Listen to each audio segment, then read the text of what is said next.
Hello guys, and welcome to my YouTube channel. And today I'm going to show you how to make the juiciest rotisserie chicken.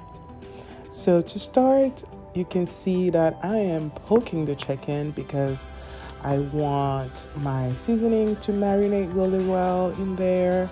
So you add your olive oil, and the seasoning I'm using is paprika, garlic powder, onion powder, Texy Kitchen African flavor. The link is in my bio.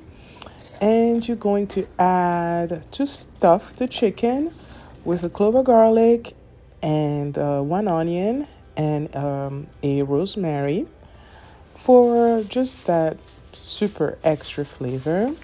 And then you're gonna cover it with a foil at 375 degrees in your oven for an hour. And then you uncover and add your potatoes, carrots, and just like that. And you add some olive oil on your vegetables and some salt and black pepper. And you're going to mix. And back in the oven, uncovered for 45 minutes.